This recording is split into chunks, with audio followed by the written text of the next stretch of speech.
All right, welcome once again. My name is Medina Oyedele. Welcome to another episode of Edu Titan Show. On this show, we showcase exceptional educators that have refused to stay in the status quo and decided to embrace the new horizon. This program is actually meant to establish the fact that teachers are not poor. Yes, because sincerely, I believe that educators are more than the classroom champions. Okay, so welcome to another Titan show. Again, today I'm another exceptional educator with me. She is exceptionally talented. I mean, when I saw her profile, I went through her works and I'm like, okay, this is somebody I would like to have and then hear her story. So with me, welcome educator Jesse Arowolo. Thank you so much for joining me today. Thank you so much for inviting me. It's a privilege. Thank you so much. You Thank are you. welcome. And I'm glad So to can we be know here. more about you? Let's talk more about Jesse Arowolo. How did it all started? Who is Jesse Arowolo first? For the layman that is just tuning in and seeing you for the first time. Okay, Jesse Arowolo, as it were. Um, I am a child of God. Let's start with that. That's the source All of right. it all. A child of Okay. God. And I am an educator, a passionate one. Passionate Yeah. one. Presently, I am a Teach for Nigeria fellow presently, and at the same time, I I am the team lead of Sophie Filipina and the initiator of Project Cultural Kids. For now, okay. So this whole thing it started. I think I was in GS1. I never had it in mind to be a teacher. That's just the truth. But it all started in GSS1, and the very first time I entered into that class. My name is a unique one, like it's masculine. So, Oh yeah, that's so true. Arowolo, that's true. That's true. my surname is Arowolo. My real name is Jesse. So, Oh yeah, that's true. Oh, okay. Even the two names actually sound masculine. Yeah, that's true. yeah. Okay. So, at a point in time, we were asked to introduce ourselves in class, and I stood up and said, "My name is Jesse Arowolo." The teacher was surprised, and she was like, "You mean Jessica?" I said, "No, Jesse." "You mean Jesse?" I said, "No, Jesse." I spelled my name, and the next thing she said was, "Oh, you mean Jezebel from the Bible?" Oh my goodness! Why? I Why would I you felt even think that? embarrassed. Yes. I felt embarrassed, and for the whole term, I was taught Jezebel the witch. We all know the history of Jezebel, so it really got to me, and I was just on my own. Nobody wants to play with the history. So this begins as I grow older, it begins to shape some things in me that teachers are not just teachers. They, apart from the fact that they are role models, Yeah. they are molders. Their Mm-hmm. words are capable to influence, to make, to mark, Yes. to break Mm-hmm. whosoever Yeah. is underneath them, Yes, that's true. whosoever child or kid that is underneath That's them. So that's this experience of mine, growing older, picking my career, choosing my career, I felt there is more to being a teacher. There is more to being an educator. There is more to be an head in the classroom. So this has been the source of my journey being an educator. This is my origin. The first fancy wow. origin. Wow. I mean, it just makes sense because most time as teachers we don't understand the gravity of our words to our students. Mhm.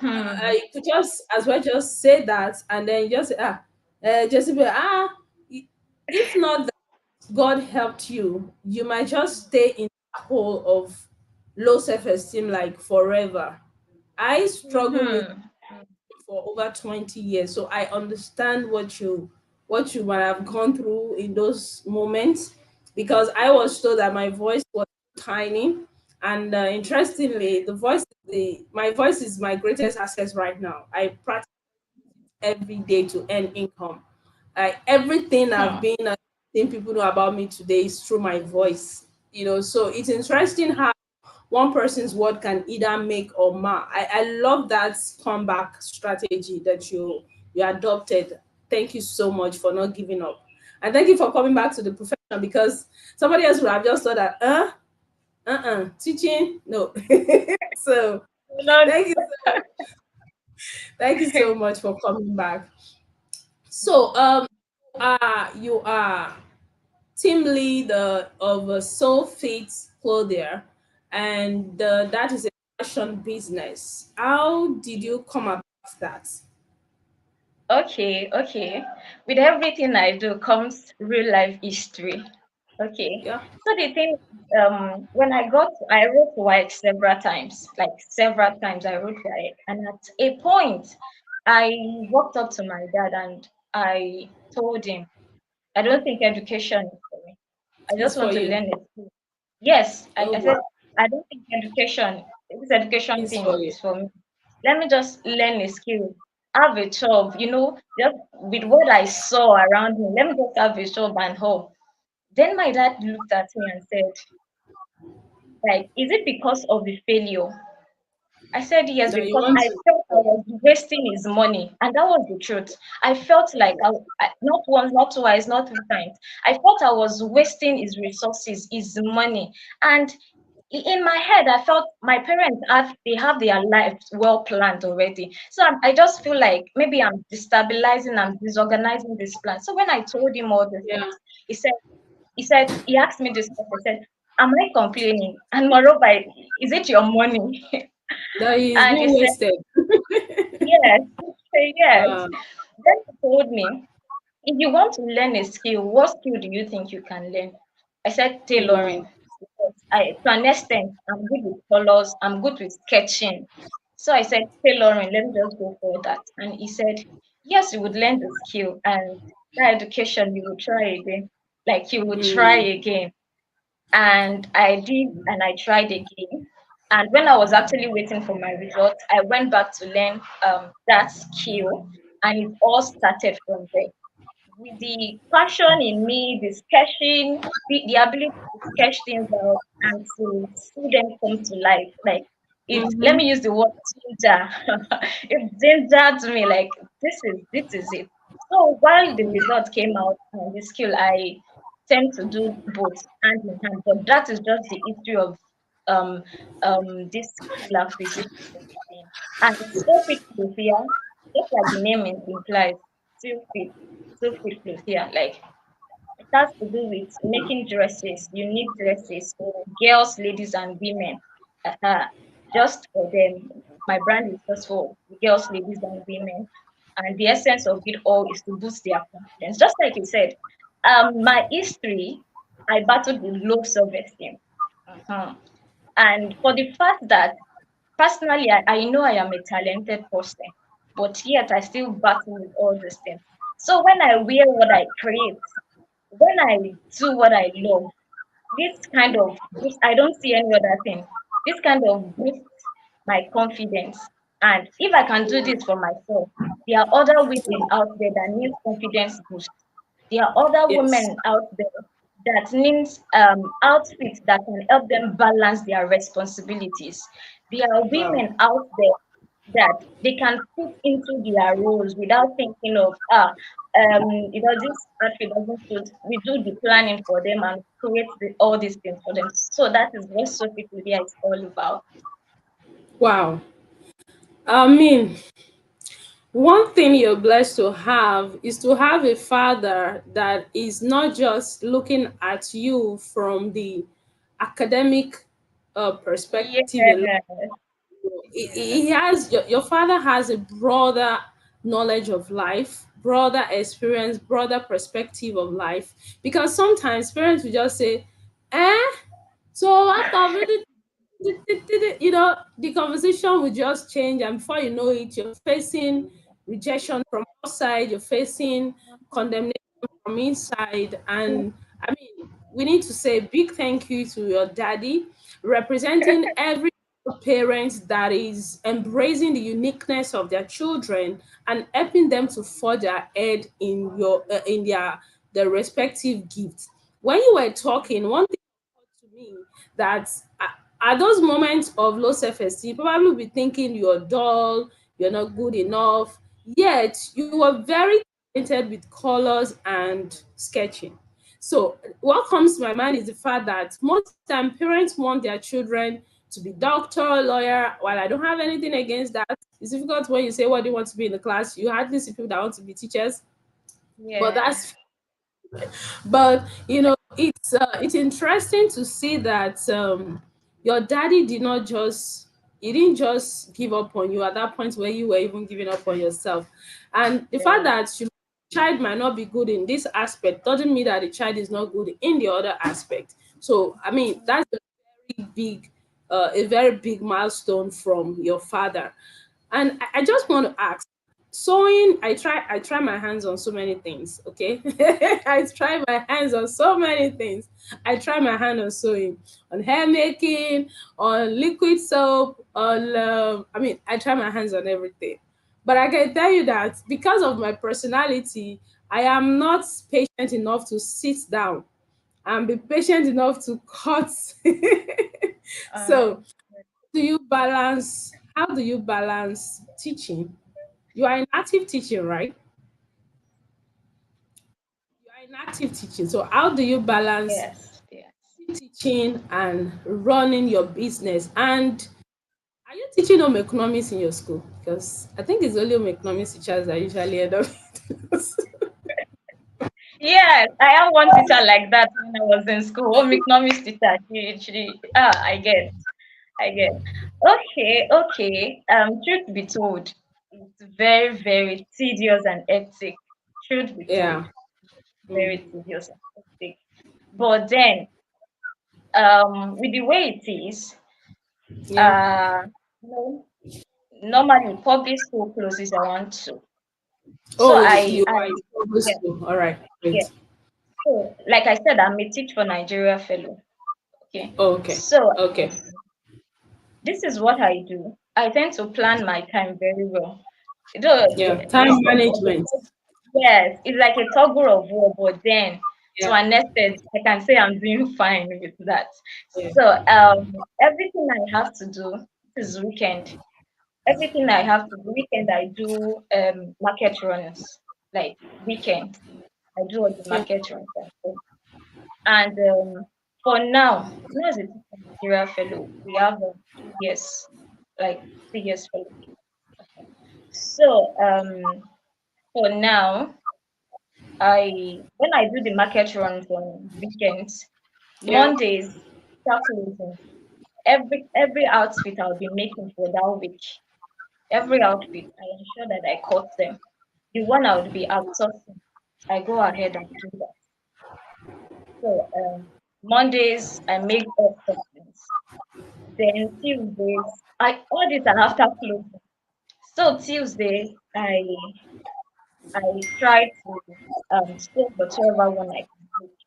And thank God for the kind of clients I'm having presently. It's like Mm. God understands everything that is going on presently. So when clients comes with some some styles that requires time, there are some styles that it will take 3 days, 1 week to make. Yeah.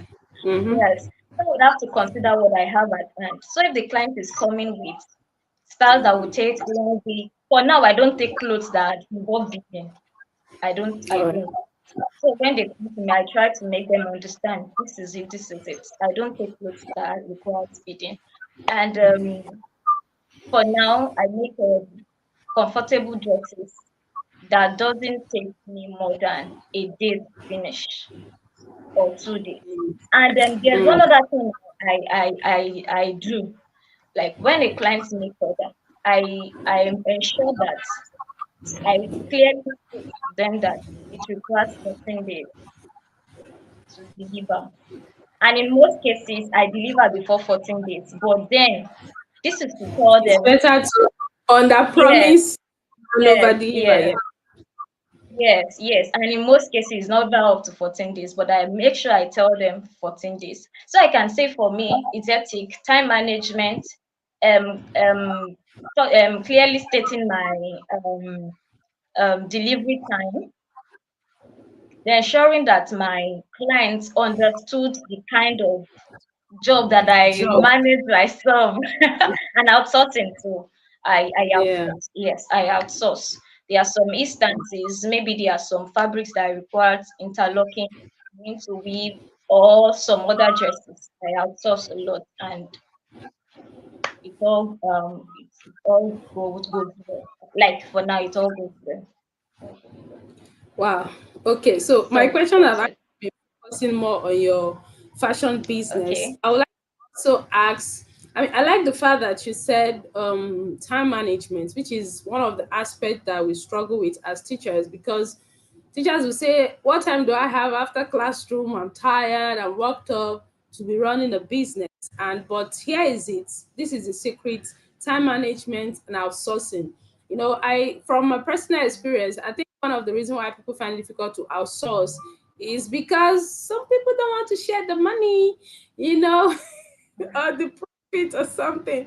Because when I started out, it was a major mindset challenge for me. Like, okay, how can I bargain this price with the clients? And then I want to outsource and somebody is asking for this price until I kind of understood that the more I take more jobs and then outsource most parts, I make more money.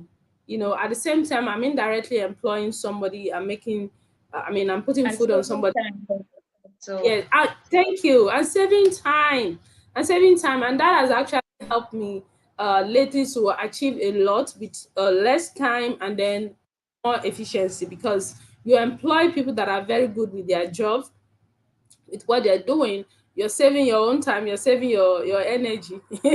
You're saving your energy and you're less stressed. At the same time, you're achieving more results. That was amazing. Okay, so let's get this out.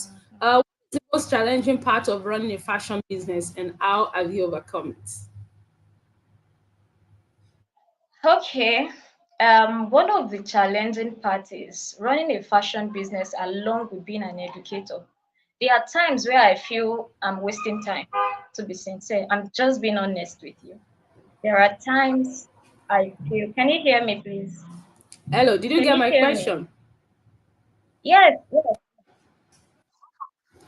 Yes, I can. I said, what are the most challenging part of running a fashion business, and how have you overcome it, or is this still ongoing? Yeah, for my fashion business, truth be told, running a fashion business alongside with being an educator, just like I said the other time, there are a lot of challenges. And to be honest with you, there are times I feel I am wasting time.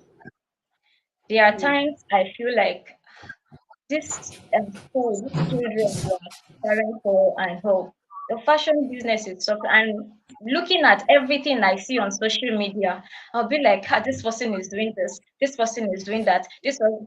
I used to feel that sometimes. But I think Yeah. some years back, maybe 2021 or 2022, there was a time I was complaining to my sister, and I told her that like I don't think I'm growing. Like sort of look at this person. I knew when this person started, and look at the person, look at where I am and hope.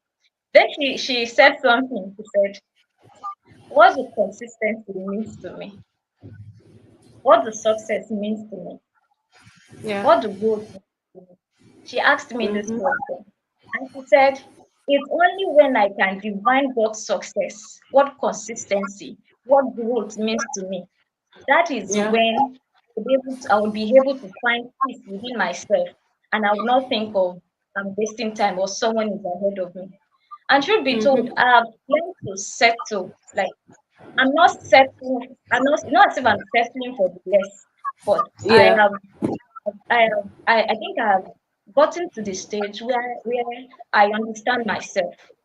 I understand my big vision. I understand where I'm going. I understand Yeah. why I am present. Mm-hmm. I understand those stuff. So the challenges and obstacles and everything I'm seeing on social media, to an extent, is no longer Yeah, because boy. I yes. It's no longer getting to me. All these things I know. I have a plan. Okay, after this is what I will do. And this has helped me find peace within myself.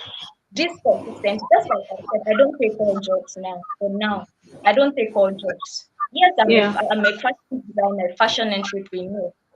You get more jobs, you get more money. But at the same time, with the peace I find, like the peace I have within myself, like my defining my Yeah. growth, my consistency, my success, I don't take everything. And this has helped me. It has helped me a lot. Defining things based on my own terms. It has helped me. Fun. I mean, see, the online pressure is real. It's real, except you want to deceive. Like the pressure, especially when you're following people, and then it's like, are they the only one winning? But just like you said, when I wanted to launch out in 2020 as a French language expert during the lockdown, I was giving myself 1001 reason why I should not launch out, because there are other people that already, they are doing it in a bigger way. They have websites, they have Doing it. bookshops, staffs, and everything. But it occurred to me that none of them can deliver the way I would deliver. It is not pride. There is uniqueness that comes with every one of us. As much as you feel like those Yeah. people that they've gone Yeah. ahead, there is this uniqueness that you bring to the table. Mm-hmm. Most interesting part is the part that everybody is at a phase in their life. You may be on your own phase one, and this person you are Yeah. seeing started together, you might have started together, but this person is on phase 10. And then if you're not careful, you will lose your mind, lose your peace, Sad. lose your It's ability, and then you just be racing after what is not lost. When in 20, I think in 2021 or 2022, I won an award, and then that mm. award, I was not even the one that nominated myself. A fan nominated me, and then started propagating it on my own. When I saw the top three, after they've streamlined from, I think, from 30 or 40 to top nine, then top three, and was still there on my own. I disqualified myself. I told myself that no, with these two contents and that I'm seeing like this, forget it. There's no how a French teacher is going to win this award. But when we got to the last phase of that interview, and then we had to, that is what was going to make the demarcation. When I was going into the very tense, I'm like, what do I want to say? I don't have any social proof that this my teachers reform academy. I don't have any social proof that this is my French. Then it occurred Wow. to me that my story, and then that was how I went to the interview. I told my story, how I sponsored myself through second, how I hawk ice water, how I sold waivers, and that was till today. The judges, they still make reference to that resilient spirit that I display at the interview. So sometimes the people that we are looking at, and maybe even defining our life by their own success, it's they are also at a particular phase in their lives, so we can't continue to live our life based on other people's phase. So this person might be on phase 20 and you are on phase 2. So I like the fact that God used your sister to actually, I want to say, spank your your mind. You Exactly. go. Exactly. I mean, so the most important thing is to stay consistent with this thing. With time, your work will speak for you. Like how we connected, you didn't know, you were just posting. And I'm not sure one of those posts actually have 20 or 30 likes, but I just saw it. I'm like, wow, there's just something uniquely subtle. Like I could not just lay my hand on it, but I just know when I see speakers that I should bring on board, I know them. I just have this connection with them, and I would like to talk to this person. So thank you so much for. I mean, see, stay on your lane, oh. Stay on your lane, embrace your uniqueness. Out, somebody is watching, and it's paying off very soon. It's going to pay off very, very soon, more than this you're already experiencing. Oh, wow. So, I mean, I think I have just a few more questions, then I'll let you go. My next question is how do you think education can be improved, and what steps are you taking to make a positive impact? Okay. Um, One thing I've discovered is that is um, impacting the education sector. It's not it's not really about the classroom itself. I feel a Yeah. lot of things needs to be improved from the curriculum downward.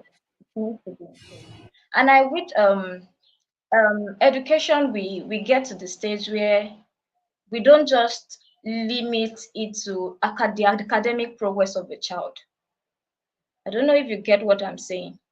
Can you hear me, please? Can you hear me? Okay. I can hear you. I can hear Okay, you. Go okay. on. So I said we'll get to a stage where um education would not just be limited to the academic progress of a child, because these days I see things like this, like if a child cannot do this, cannot score 100%, if a child cannot score 80%, such child is useless. Is a no, Hmm. no, no, and no, no. From my experience and with what I've seen, even some children they talked about the cognitive, psychomotor, affective, and hope. There are some children that the way they learn is different from how other children learn. But I just felt the way education is now, it's just been narrowed down. You learn in this particular way, and that is it. No, we should try to, and this is what I'm doing, trying to understand my learners, trying to understand them. How do this person learn? What give them the spark whenever I teach? Okay, like in my I teach in an underserved community here, and when I got there,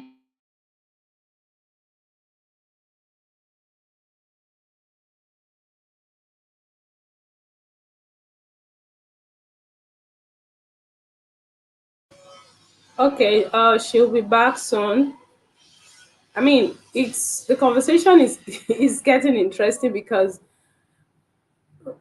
most time even as teachers we tend to grade intelligence of our students based on their academic performance. While the academic performance is a great way to actually indicate whether a student is intelligent or not, it is not the only evaluation yardstick. So I was just saying that most time, even as teachers in our class, we tend to be drawn towards those students that are scoring A, those ones that immediately you write something on the board, they already grabbed it, and the one that we tag dullard, you know, in quotes, because there is no, I've never met a dull mm-hmm, student ever in my 20 years plus experience in teaching. I've never met any student that is dull. What mm-hmm, I've mm-hmm, that maybe I've been talked down, students that are a bit lazy, students that don't have follow up home to actually discover that they can do this. Imagine when you were talked down on in school, you come back home and then your daddy also had pepper to the injury. Imagine what would have been the outcome. When you go back to class, you just be there. There is no safe place to run to. But what the teacher said is what the teacher said. Then your daddy here believed in you. So I love the fact that you're also emphasizing that impact is not only limited in the classroom. So I'm with you. Go on. that's the problem.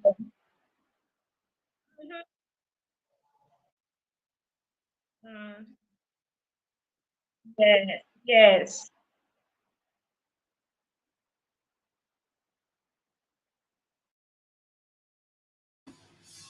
All right. Can you still hear me? I want to know if you can still hear me.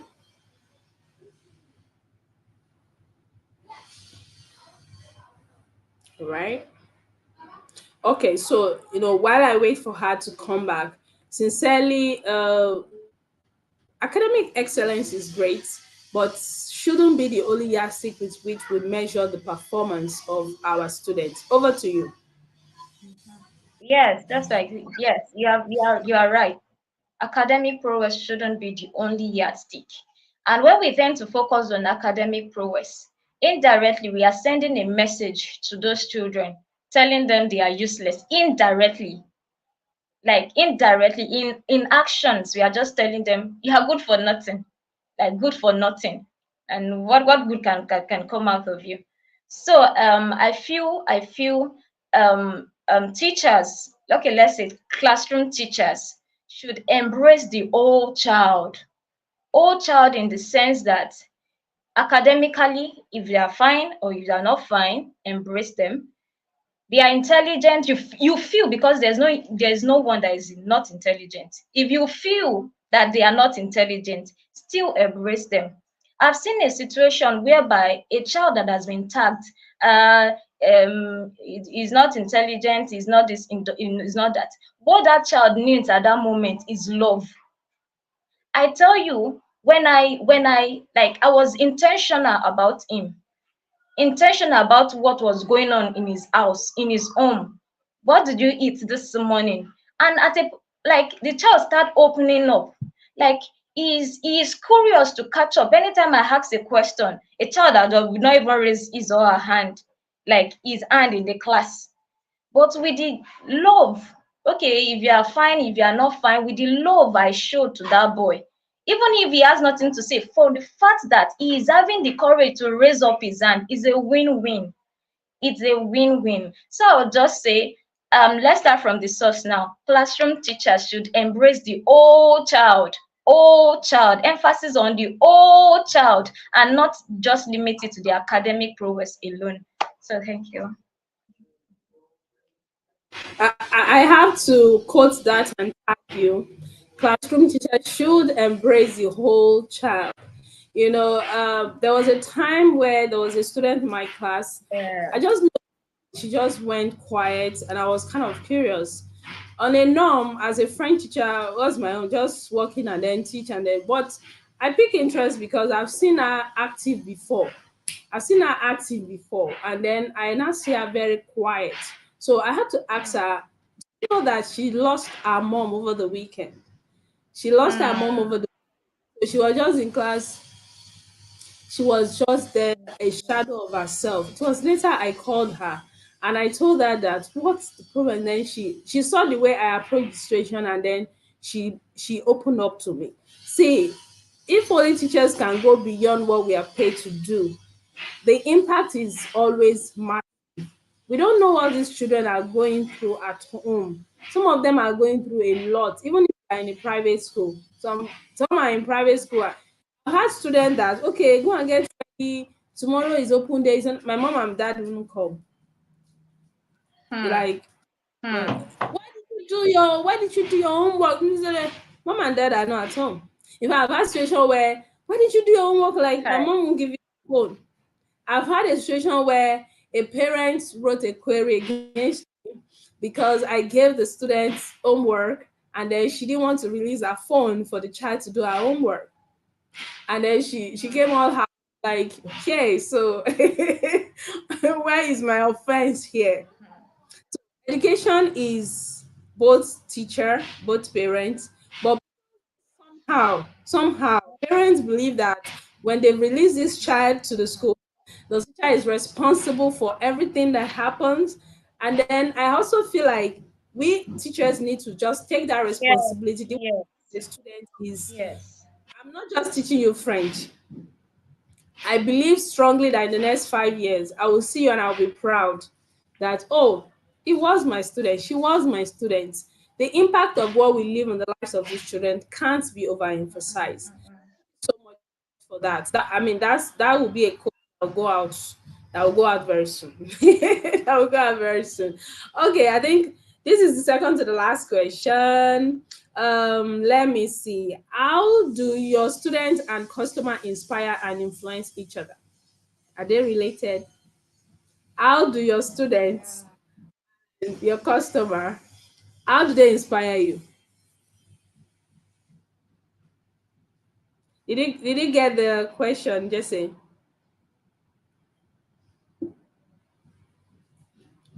Okay, so while I wait for her to join me back, I hope we have been enjoying this conversation so far. It's been an amazing conversation here. I have been enjoying myself because hearing this story coming from a real person that has gone through a real challenge and then is facing it headlong straight like that.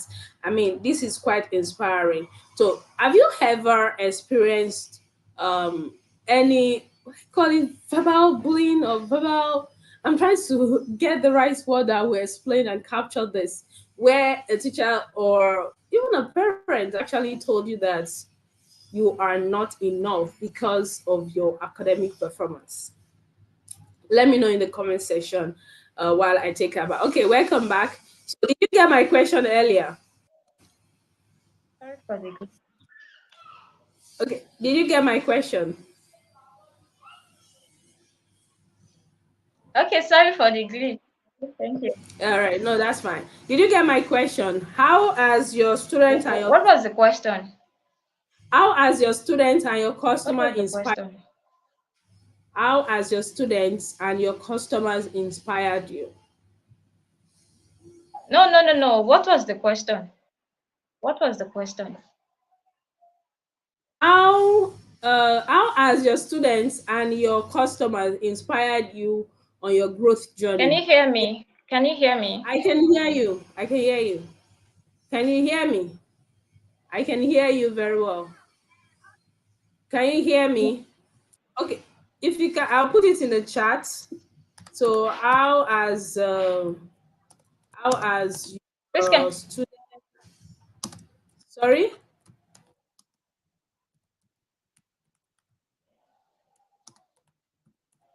how do my students? Yes. Okay, okay. Okay. I think she's having a network issue there. We will be right back. Watch out for part two of this conversation. We have to end it here today. Thank you so much for joining me. And till I come again with the part two of this, thank you so much and bye for now.